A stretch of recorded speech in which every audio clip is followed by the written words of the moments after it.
Yeah, the biggest difference to go from 40 to 50 to 350 was really building a team. Probably one of the biggest mistakes I made for a long time, and I see a lot of people make, is just remaining a solopreneur. And there's nothing wrong with that. It's a great lifestyle, but to think you can grow on your own to that level is impossible.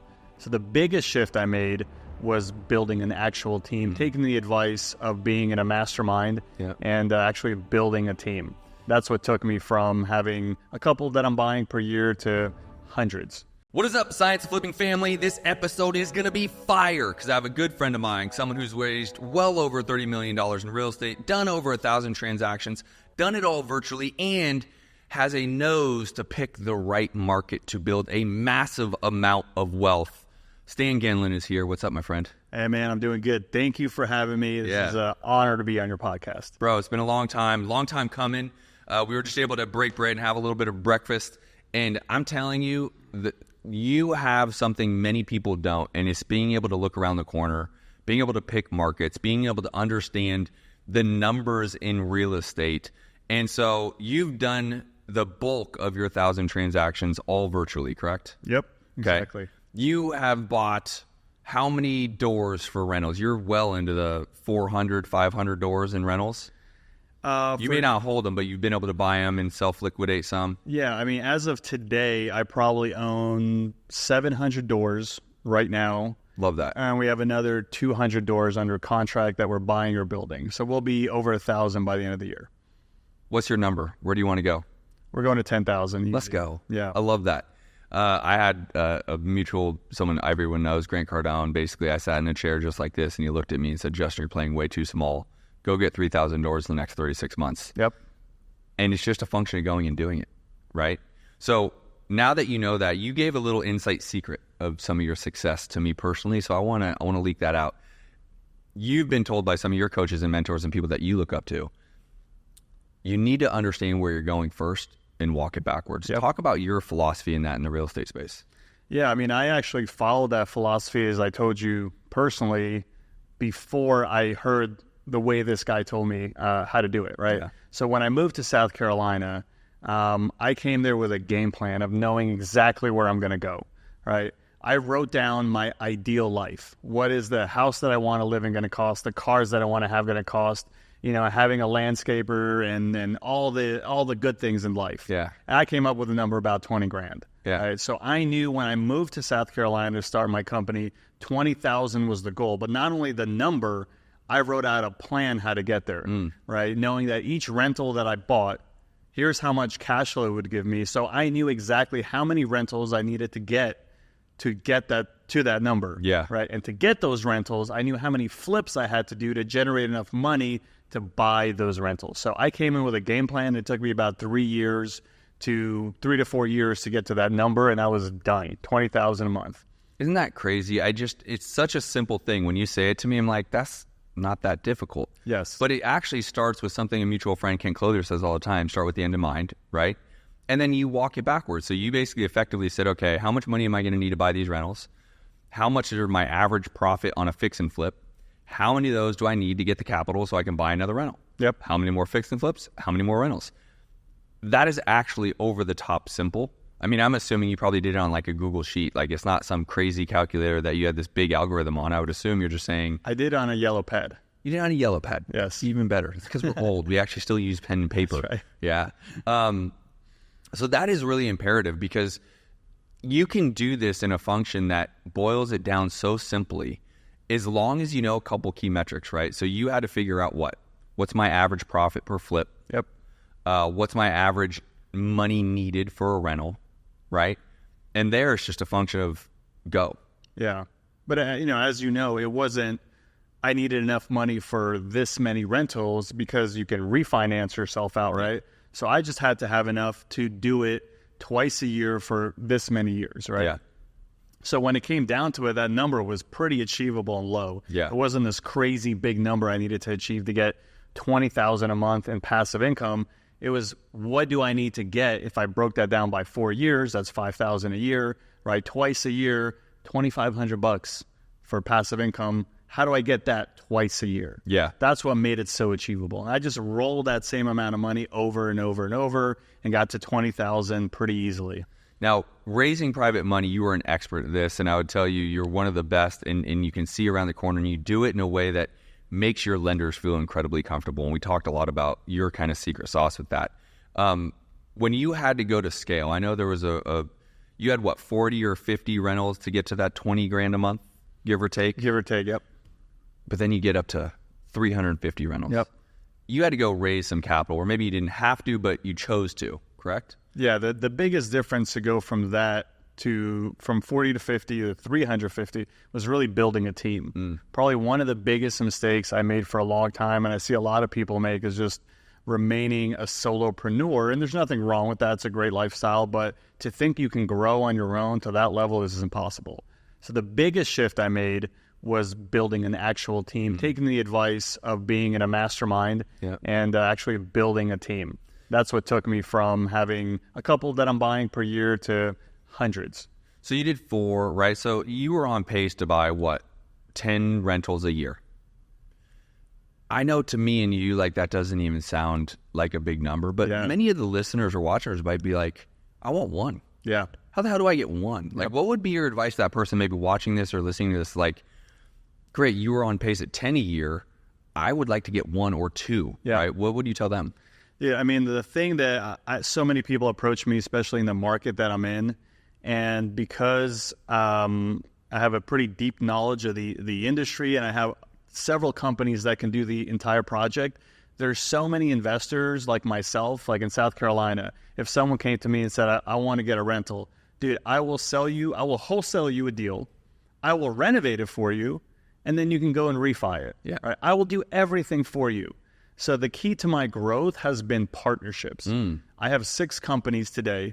I have partners in all of my companies. Love it. The reason I started doing 60 flips a year, it took me 2.5 years to go from doing 10 in my first year to 60, was I made a partnership with a builder, right? And it was like, I'm not good at rehabbing. I'm not a contractor. This is all new to me. My experience was always acquisitions. I will go 50-50 with you. I'm going to find the deals. I'm going to go get a loan. You do all the work. Yep. Right? And so that one relationship took me from doing 10 deals a year to 60 within 12 months. And my lifestyle was fantastic because all I had to do was lock it up and I was done. Yeah.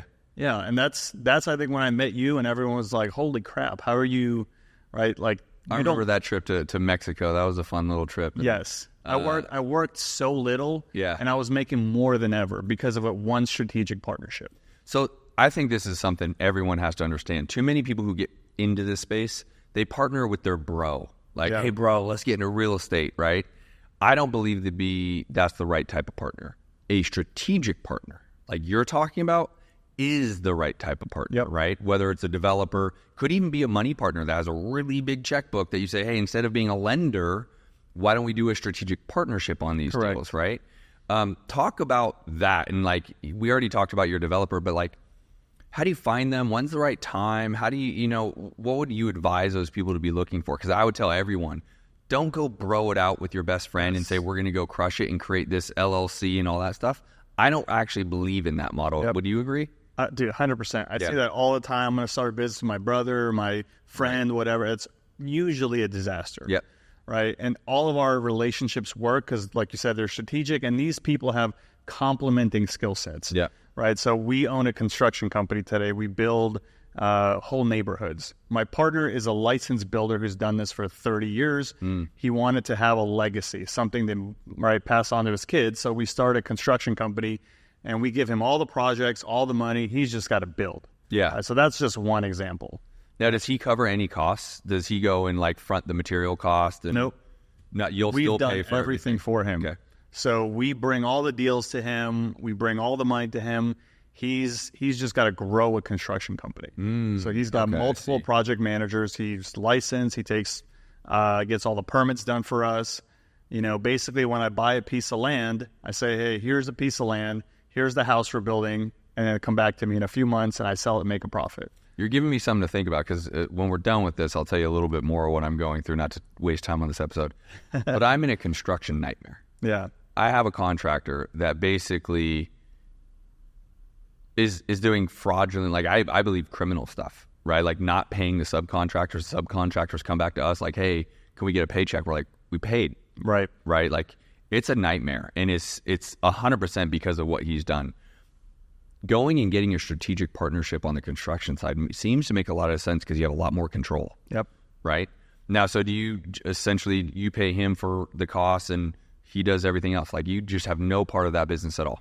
Yeah, so he basically he gets paid as an employee too, okay, because he's an owner in the company, but he's also working, so he gets a income to make up for the time that he spends every week.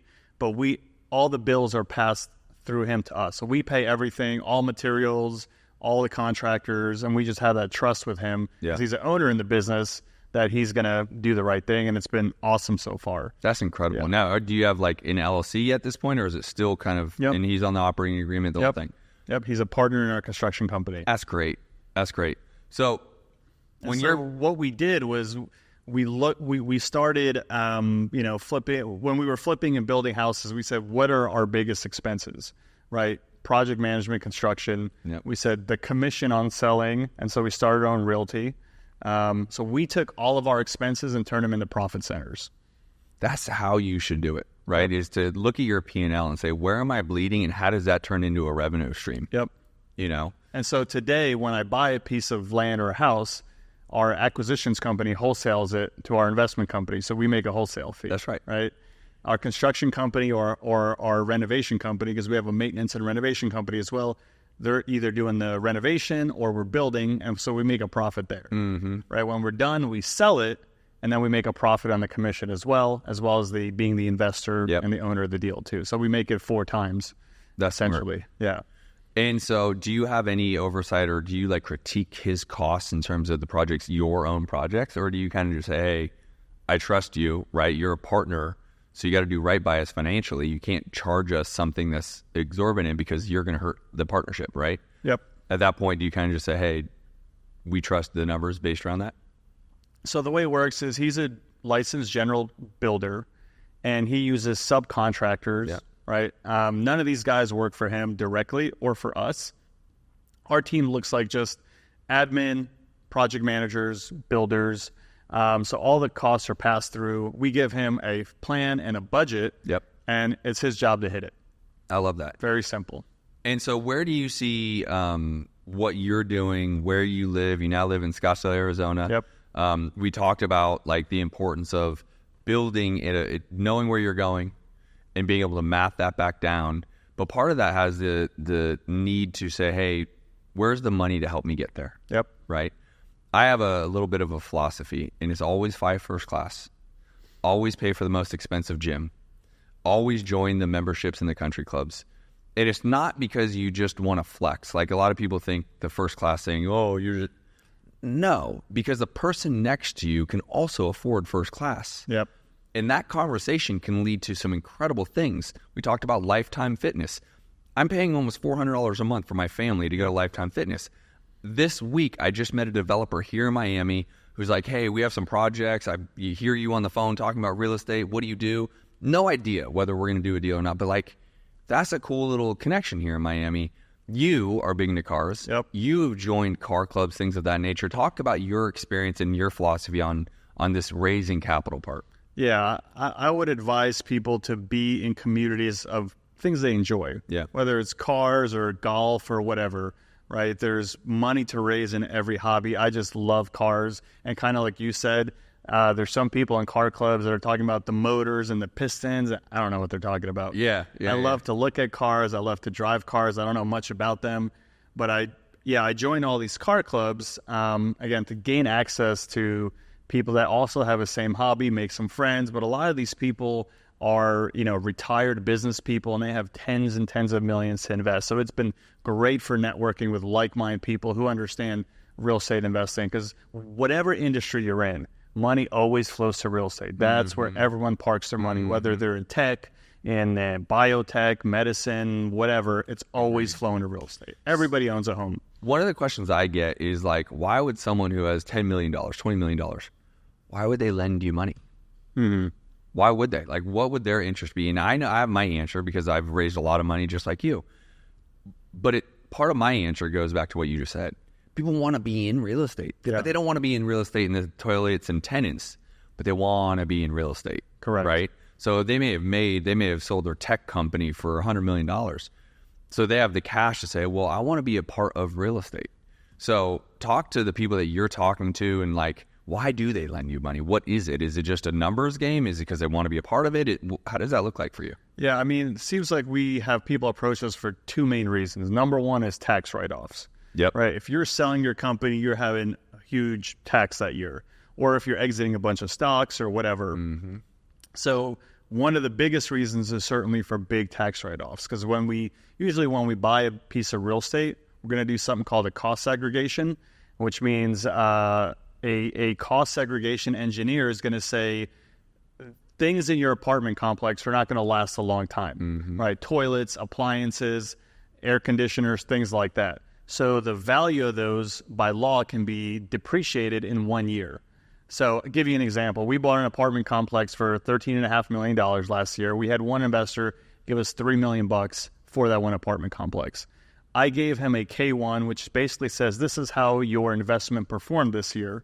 And by doing the depreciation play, he got a $1.8 million loss. Love that. Right, on his income. So that's a huge reason. Yeah. People have success in other industries, and they want to offset their gains through real estate. Yep. The other one is just really just a good return, right? Because the average real estate return in multifamily is doubling your money every 3 to 5 years, right? That's something we shoot for. Doesn't always happen, but that's the goal, and that's what you can do in real estate with a relatively safe pathway because it's attached to something physical, right? Mm-hmm. Rather than crypto or stocks, which can evaporate overnight. So that's right.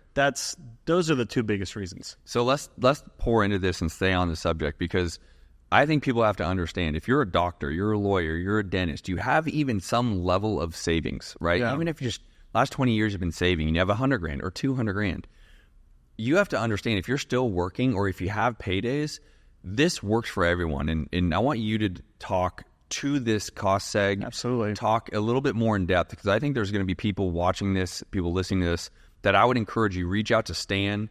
Right now, where can they find you easiest? Probably Instagram, Facebook, social media? Instagram, Facebook, and on our website, vanrockre.com. What's your handle on Instagram? Stan Gen9. Stan, and I tagged him on mine. So if you're following me, I just tagged him. Make sure you're following him. Yep. Facebook?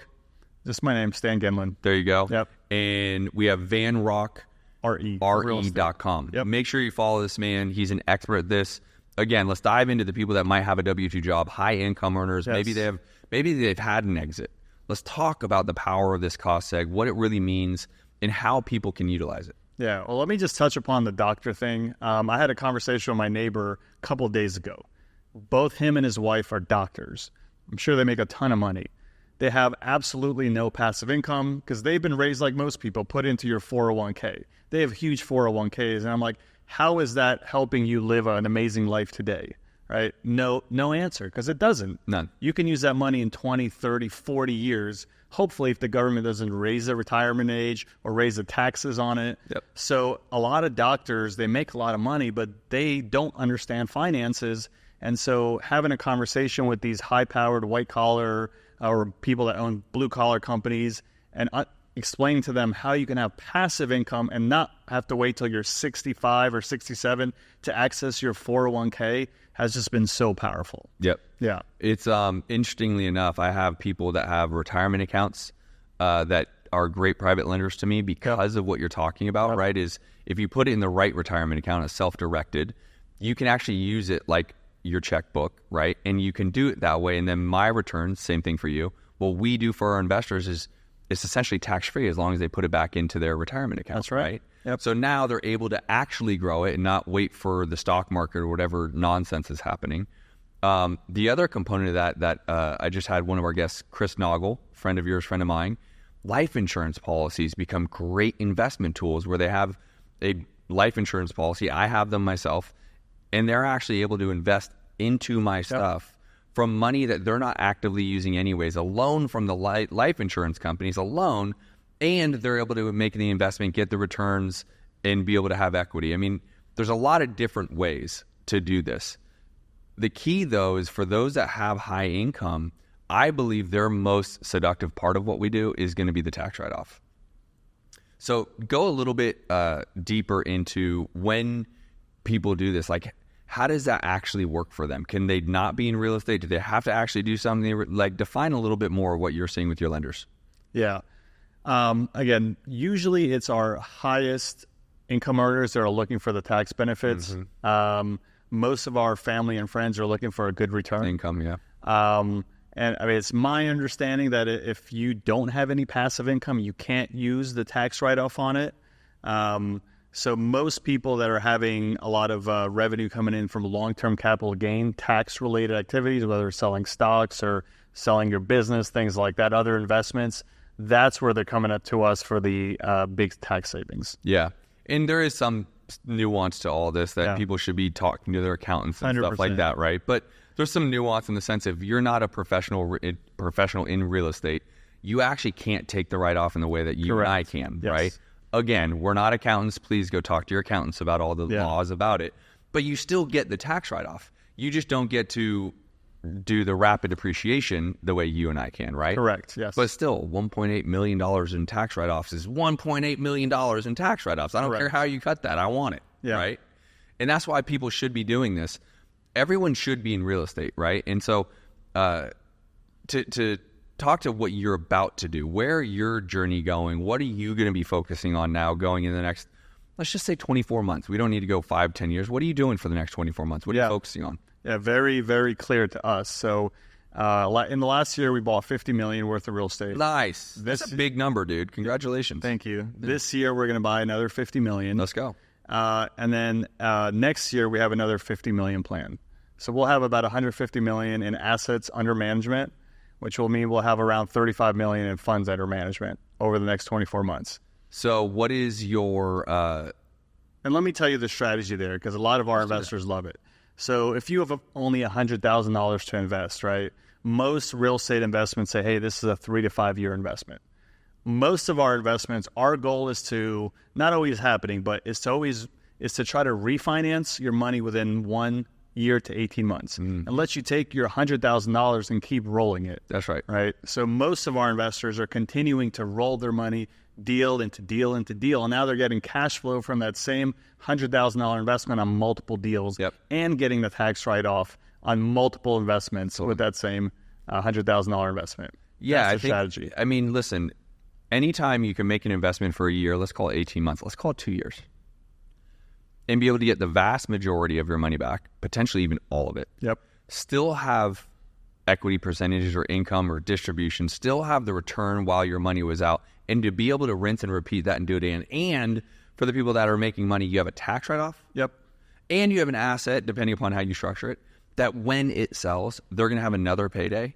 I mean, it's literally like if you're out there watching this, follow Stan.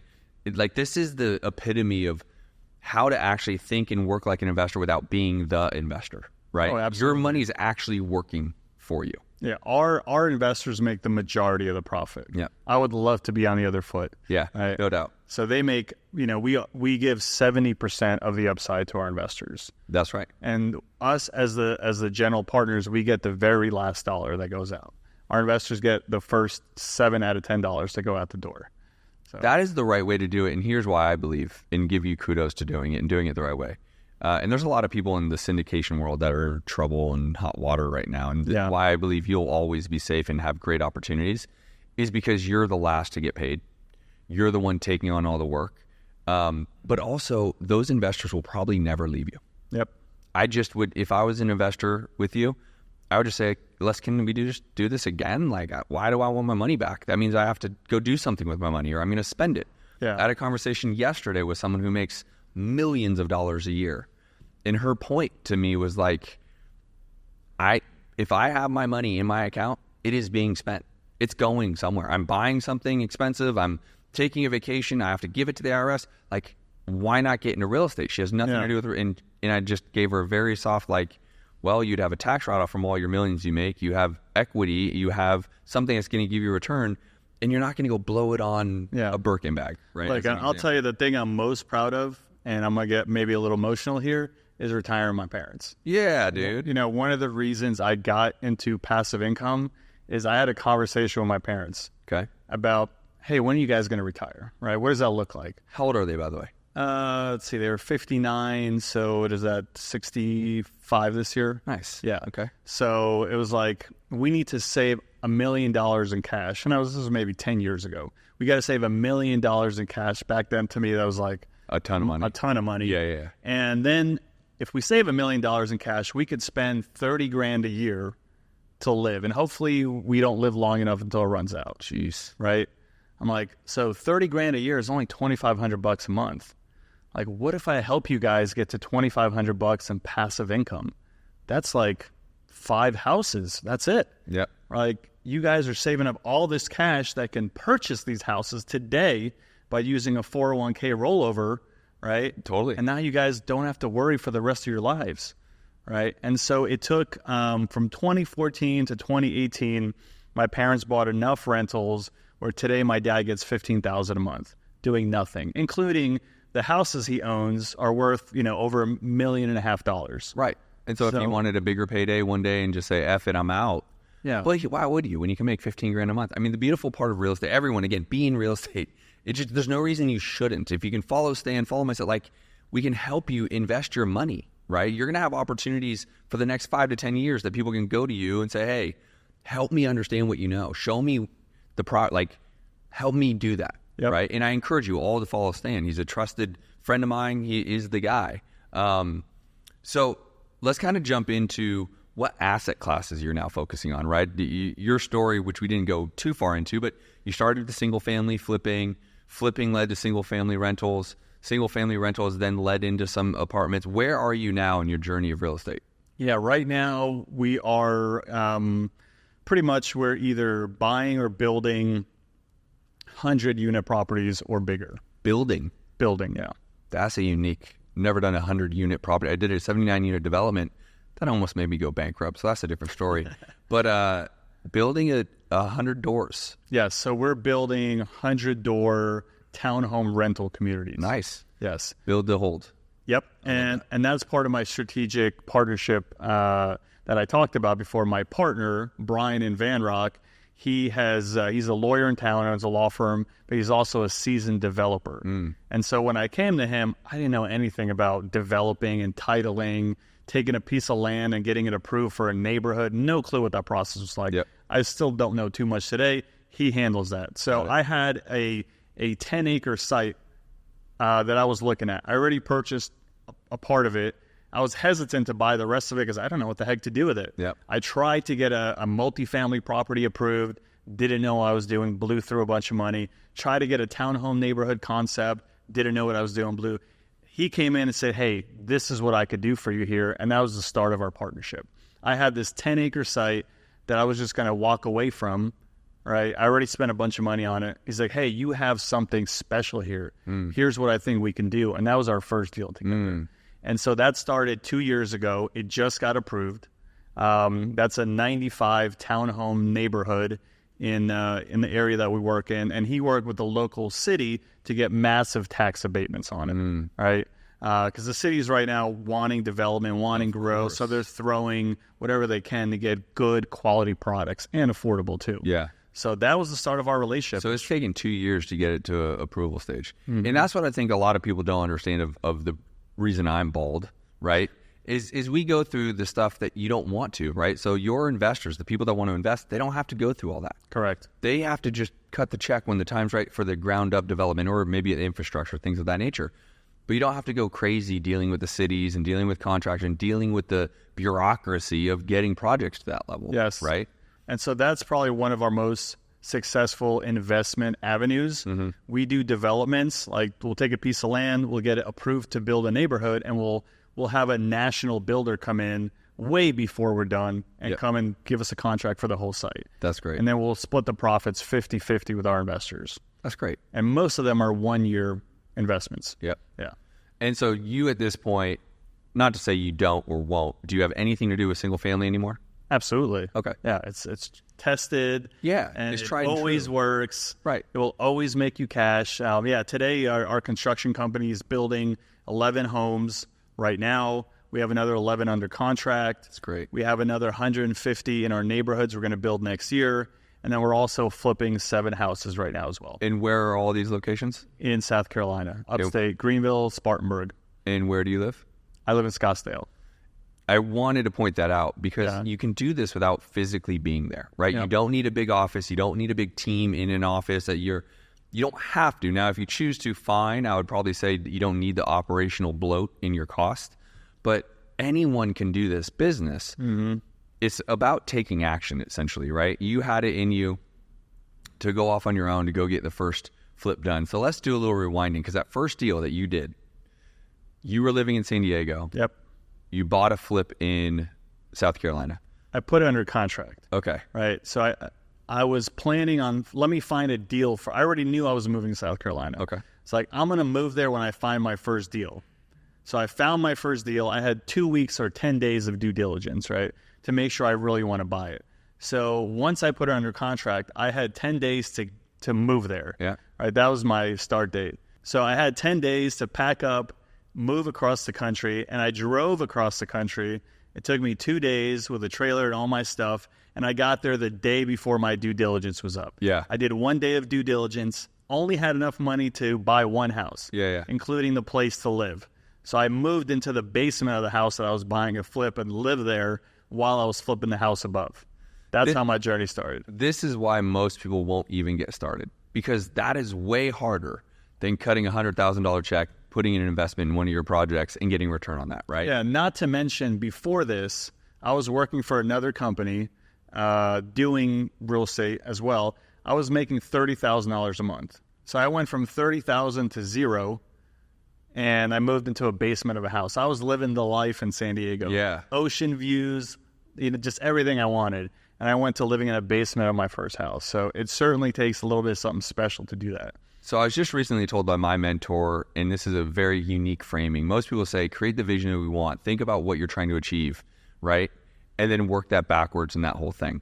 I get that. But what's unique about what I was just told by my mentor is he said, don't worry about what you're trying to achieve.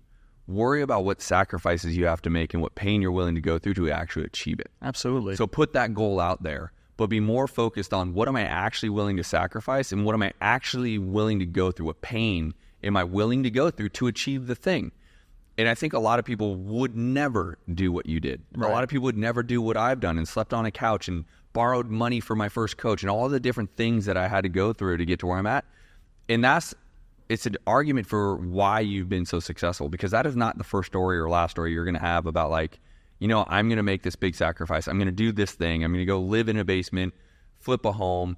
But it's a testament to why you've been able to achieve what you've been able to achieve and have the tens and hundreds of millions of dollars in assets over these years, is because you have the personality willing to go say, I'm making the sacrifice. I'll go through the pain. I'll do whatever it takes to achieve it. Yeah. Yeah. And understanding, I came here as an immigrant when I was a little boy, as a refugee, actually, from Eastern Europe. Yeah. And understanding what my parents went through to get us here, the sacrifices. And, knowing that, my thought was like, I would be damned not achieving the most I can. They sacrifice all that for me. Yeah.